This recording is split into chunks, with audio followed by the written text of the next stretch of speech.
ជំរាបសួរនេះគឺជាវីដេអូចែកម្លែកអំពីគណិតវិទ្យារបស់ជនដែលមានពិការភាពផ្នែកភ្នែកហើយនេះគឺជាលំហាត់គំរូទី9តោះអញ្ចឹងចាប់ផ្ដើមទាំងអស់គ្នា6បូកនឹង6តួទី1តាំងនៅស្ដាំនៃក្បាច់ឈរនៅលើខ្ទង់រាយ6តួទី2តាំងនៅខាងឆ្វេងនៃក្បាច់ឈរនៅលើខ្ទង់រាយហើយគឺជាខ្ទង់ទី1នៅខាងឆ្វេងឥឡូវយើងត្រូវបញ្ចូល6ខាងឆ្វេងទៅក្នុង6ខាងស្ដាំហើយវិធីលឿនយើងត្រូវបញ្ចូលម្ដងទាំងអស់តើយើងមាន6បញ្ចូលដែរឬទេសម្រាប់ខ្ទង់រាយនៅខាងស្ដាំគឺយើងមិនមានទេយើងមានត្រឹមតែ3តែប៉ុណ្ណោះដូច្នេះប្រសិនបើចំនួន6មិនមានទេយើងត្រូវធ្វើយ៉ាងម៉េចយើងត្រូវខ្ចីខ្ទង់10ពីព្រោះខ្ទង់10ធំជាងខ្ទង់រាយអញ្ចឹងយើងទៅមើលខ្ទង់10នេះខ្ទង់10គឺមានសម្រាប់ឲ្យយើងខ្ចីមិនចេះខ្វះទេដល់ដល់90នោះមាន10ក៏មាន20ក៏មាន30ក៏មាន40ក៏មាន50ក៏មានដែរអញ្ចឹងយើងខ្ចីប្រមាណក៏បានដែរព្រោះ10មានច្រើនណាស់ព្រោះអត់ទាន់មានមកតាំងទេឃើញទេមានថាបើសិនជាមិនទាន់រុញឡើងមកទេវិធីបូកគឺយើងអាចខ្ចីបានខ្ចីចឹងខ្ចីបានតាមអ្វីយើងចង់ខ្ចីតោះអញ្ចឹងចាប់ដើមរបស់យើងខ្ចី10យក6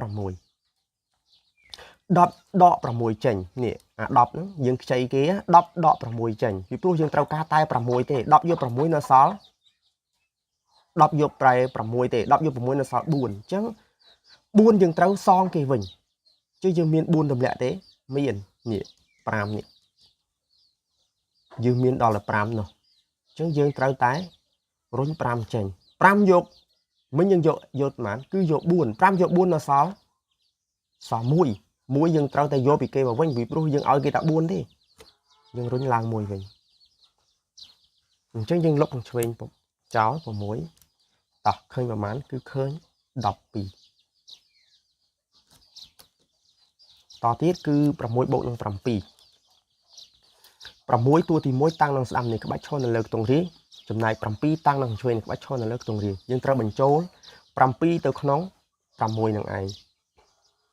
ហើយយើងបញ្ចូលម្ដងទាំងអស់ហើយនៅលើខ្ទង់រាយចំពោះលក្ខខណ្ឌនេះលេខនេះគឺមានតែ3តែប៉ុណ្ណោះក្នុងស្ដាំមានតែ3គ្រាប់ទេនៅលើខ្ទង់រាយដូច្នេះយើងមិនអាចរុញបានទេព្រោះយើងត្រូវតែរុញ7ចូលយើងមានតែ3សម្រាប់រុញដូច្នេះយើងត្រូវខ្ចី10ហើយ10នេះយើងយកប្រមាណ10យើងយកតែ7ទេ10ដក7ចេញនៅសល់ប្រមាណនៅសល់3អញ្ចឹងយើងត្រូវសង3ទៅម្ចាស់10នោះសងគេវិញសង3វិញនេះយើងត្រូវរុញចេញអញ្ចឹង3យើងមានទេយើងមានគឺយើងមាន5នេះខាងលើនេះយើងសម្រាប់សងគេព្រោះយើងនៅលើនោះមាន6ស្រាប់ហ៎អញ្ចឹងយើងត្រូវសងគេតែ3ទេអញ្ចឹងយើងរុញ5ចេញ5ហ្នឹងយើងសងគេតែប្រមាណតែ3ទេអញ្ចឹង5យក3នៅសល់ប្រមាណនៅសល់2អញ្ចឹង2យើងត្រូវយកមកវិញរុញឡើងអញ្ចឹងយើងលុប7ខាងឆ្វេងចោលយើងឃើញប្រមាណចម្លើយគឺឃើញ10 13បងប្អូននេះគឺជាវិធីសាស្ត្រនៃការរុញបងប្អូនព្យាយាមសិក្សាពីវាម្ដងតិចនឹងអាចថាងាយស្រួលព្រោះនេះវាជាគ្រឹះ6បូកនឹង8 6តាំងនៅស្ដាំនៃក្បាច់ឈរនៅលើខ្ទង់រាយចំណែក8តាំងនៅខាងឆ្វេងនៃក្បាច់ឈរនៅលើខ្ទង់រាយយើងត្រូវបញ្ជូនឬក៏បញ្ចូល8នេះទៅក្នុង5 6នៅខ្ទង់រាយនៅខាងស្ដាំតើយើងមាន8បញ្ចូលទេគឺយើងអត់មានទេនៅខ្ទង់រាយយើងមានត្រឹមតែ3តែប៉ុណ្ណោះ3ក្រោមនេះគឺអត់មានទេដោយសារអីយើងតាំងអស់6ហើយតម្លៃ9តាំងអស់6ហើយចឹងនៅសល់តែ3ទេសម្រាប់រុញបញ្ចូលដូច្នេះយើងត្រូវខ្ចី10ព្រោះ10ធំខ្ទង់10ធំជាងខ្ទង់រាយខ្ចី10យក8 10យក8គឺនៅសល់2អញ្ចឹងយើងត្រូវឲ្យគេ2អញ្ចឹងយើងមាន2ឲ្យយើងមាន16គ្រាប់យើងមានតម្លៃ16នោះយើងចឹងយកតែ2ចេញតាអញ្ចឹងយើងយក5ឲ្យគេមក5យក2នៅសល់នេះឃើញទេ5យើងសងគេតែ2ទេ5យក2នៅសល់3អញ្ចឹង3យើងត្រូវយកមកវិញរុញឡើងយើងលុបឆ្វេងចោលយើងឃើញចម្លើយប្រមាណគឺឃើញ10 14តទៀត6បូកនឹង9 6ឈរនៅខាងស្ដាំនៃក្បាច់ឈរនៅលើខ្ទង់រាយឯចំណែក9តាំងនៅខាងឆ្វេងនៃក្បាច់ឈរនៅលើខ្ទង់រាយហើយយើងត្រូវបញ្ចូល9ទៅក្នុង6ហើយយើងអត់មាន9បញ្ចូលទេមានតែ3អញ្ចឹងយើងត្រូវខ្ចី10យក9នៅសល់1អញ្ចឹងសល់1យើងត្រូវសងគេវិញ អញ្ចឹងយើងរុញកន្លែងណាគឺយើងរុញមួយតែម្ដងពួកយើងមានមួយស្រាប់យើងមិនអាចរុញ5ទៀតទេអត់មានទេព្រោះយើងមើលតាមលក្ខខណ្ឌយើងត្រូវតែ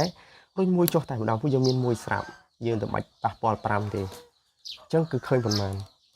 លុបឆ្វេងចោលគឺឃើញ10 15នេះគឺជាវីដេអូពិសេសមួយដែរសម្រាប់បងប្អូនអរគ្នាសង្ឃឹមថាបងប្អូននឹងព្យាយាមតាមដានវាហើយវីដេអូនេះគឺយើងឃើញហើយថាខ្ចី2ខ្ទង់ខ្ចីខ្ទង់10ផងខ្ចីខ្ទង់រាយផងមានថាខ្ទង់10យើងខ្ចីគេយកមកបញ្ចូលឯខ្ទង់រាយដែលយើងកំពុងរុញឬខ្ចី5ហ្នឹងគឺយើងត្រូវតែដកចេញតែយើងអត់មានអាចំនួនគ្រប់ដកយើងត្រូវដក5ទៅហើយចាំយើងយកពីគេមកវិញអញ្ចឹងវាលក្ខខណ្ឌចឹងឯងអញ្ចឹងបងប្អូនត្រូវតែតាមដានថារបៀបខ្ចី2ខ្ទង់គឺខ្ចីបែបណាអញ្ចឹងសង្ឃឹមថាបងប្អូននឹងងាយយល់ហើយបើសិនជាមិនទាន់ច្បាស់អាច comment នៅលើវីដេអូនេះបានសម្រាប់ពេលនេះខ្ញុំបាទយ៉ាងលីសូមអរគុណសូមជម្រាបលា